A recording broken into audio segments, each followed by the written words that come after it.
और मैं तो श्री कृष्ण को एक बहुत ही सुंदर और अविस्मरणीय दृश्य भी दिखाने वाली हूँ। अच्छा, ऐसा क्या दिखाने वाली हो तुम?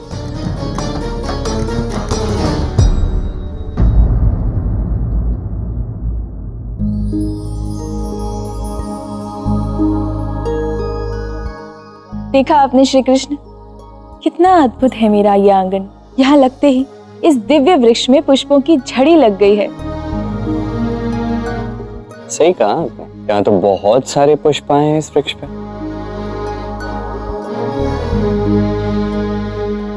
आप जानते हैं श्री कृष्ण, ये जो पारिजात के पुष्प है ना, ये महादेव को अति प्रिय है। इसीलिए मैंने महादेव की पूजा का ही आयोजन किया है। अच्छा, क्या बात है।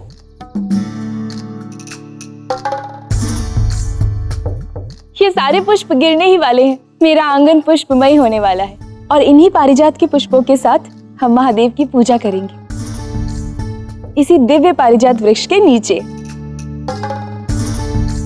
इस पूजा के लिए मैं भव्य प्रबंध करवाऊंगी। अवश्य। कान्हा, तुम्हें नहीं लगता है इस पूजा में रुक्मिणी को भी तुम्हारे साथ बैठना चाहिए?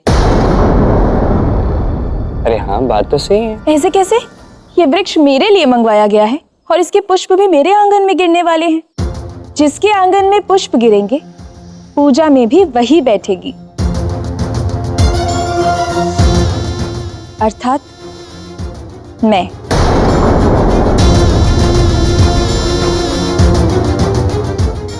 ठीक है सत्यभामा, जैसा आप कह रही हैं वैसा ही होगा। कान्हा, ये क्या कह रहे हो तुम? ये तो सर्वथा अनुचित है। जेठ जी, इससे आपको क्या मतलब? श्री कृष्ण ने कह दिया ना, तो बस वही होगा। सत्य का कृष्ण उचित कह रहा है।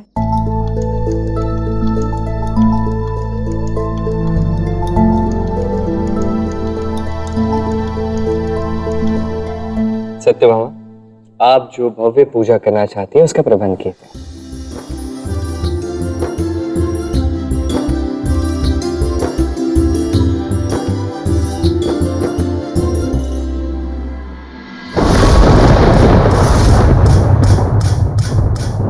ले आओ सारी कन्याओं को यहाँ।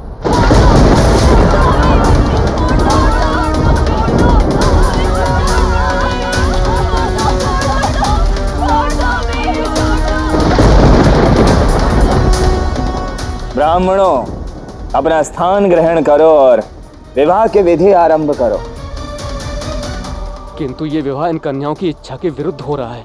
मैं इस विवाह में अपना समर्थन नहीं दे सकता। क्षमा करें महाराज। ये गलत कार्य हो रहा है।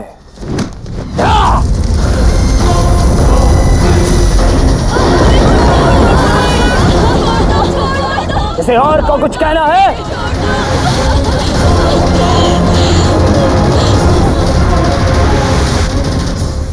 महाराज, सब कुछ सच है, किंतु आप ऐसा कौन सा प्रबंध करने वाले थे जिससे वो कृष्ण नरक में कभी आ ना सके? मैं ऐसे 2 अस्त्र चलाऊंगा। पहला भू अस्त्र और फिर अग्नि अस्त्र।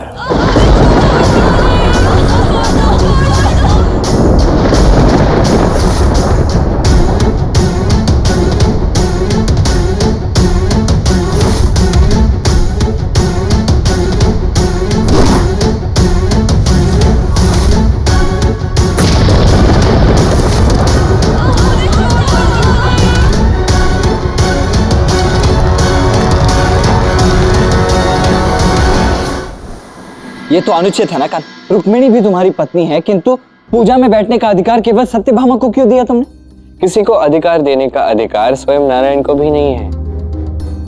ये तो व्यक्ति स्वयं ही समय के साथ अपने कर्मों के साथ प्राप्त करता है।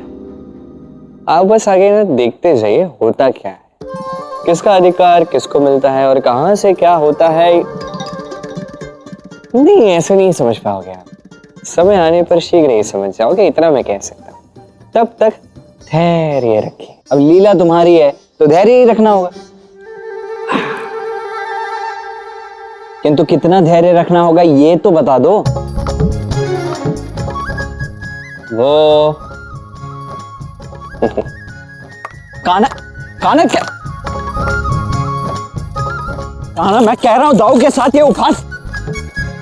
मुझे तो विश्वास ही नहीं होता कि मूर जैसे असुर को इस कृष्ण ने मारा है। ये तो अभी भी एक अबोध बालक की ही भांति है। फिर न जाने यहाँ के लोग इसे द्वारिकाधीश क्यों समझते हैं। कुछ तो है इसमें। इस कृष्ण के अनेक रंग है, हमें उससे क्या, किंतु मुझे पूरा विश्वास है इस कृष्ण का नरकासुर से महाभयंकर युद्ध होने वाला है। और इससे पहले कि ये संकट आए, हमें यहाँ से निकल जाना चाहिए। कि तो हम दोनों ऐसे ही द्वारका से नहीं जा सकते। हमें राधा को भी साथ ले जाना होगा, नहीं तो न जाने ये लोग क्या कहेंगे। लोग तो यही कहेंगे ना एन, कि तुम्हारा राधा पर कोई वश नहीं है, तभी तो तुम द्वारका से उसे लेके नहीं आ पाए। मैं ऐसा कदापि नहीं होने दूंगा। और कि तुम्हें इस बात से भली भांति अवगत हो कि राधा इतनी सरलता से नहीं आने वाली। तुम्हारे बुलाने से नहीं आएगी, किंतु यदि हम उसे कहें कि उसे बाबा ने बुलाया है, तो उसे आना ही होगा।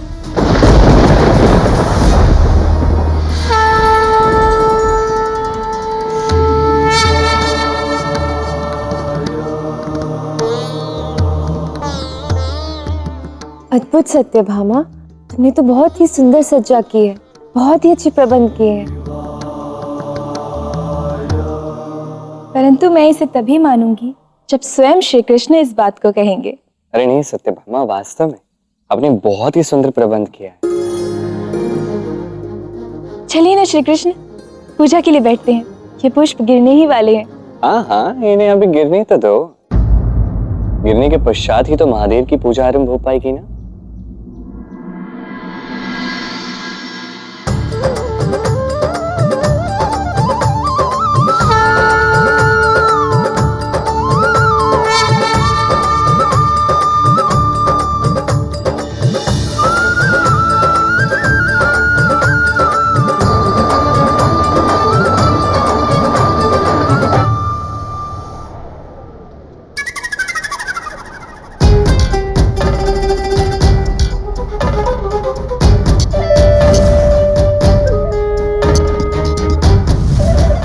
ये क्या हुआ?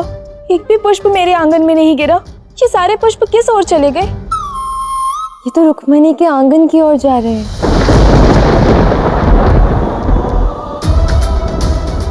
ये कैसे संभव है? चिंता मत करो सत्यभामा, मैं अभी जाकर सारे पुष्प तुम्हारे लिए ले आती हूँ।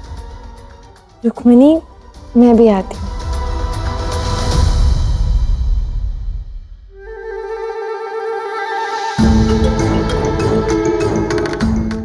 ये जो भी हुआ संयोग से तो नहीं हुआ है।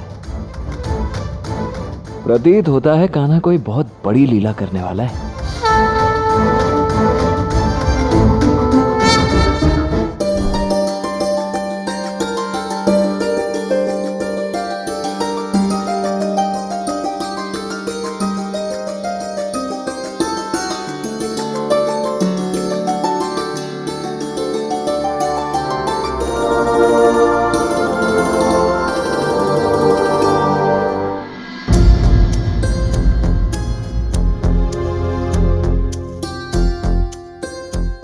राधा, ये पुष्प तो सत्यभामा के नहीं, मेरे आंगन में गिरे हैं। तो अब पूजा में श्री कृष्ण के साथ कौन बैठेगा? वो तुम स्वयं देख लेना रुक्मिणी। बस सत्यभामा आहत नहीं होनी चाहिए। ऐसा नहीं होगा। कृष्ण बिना किसी को आहत किए वही करता है जो सही होता है। तुम नहीं जानती कृष्ण को, वो ऐसा ही तो है। सत्य कहा रहा था। अब जो होगा हर एक के अच्छे के लिए ही होगा। एक और सत्यभामा को सत्य का ज्ञान हो जाएगा तो दूसरी हो नरकासुर को मिलेगा उसके पापों का दंड। एक अध्याय का अंत होगा तो एक गाथा का आरंभ।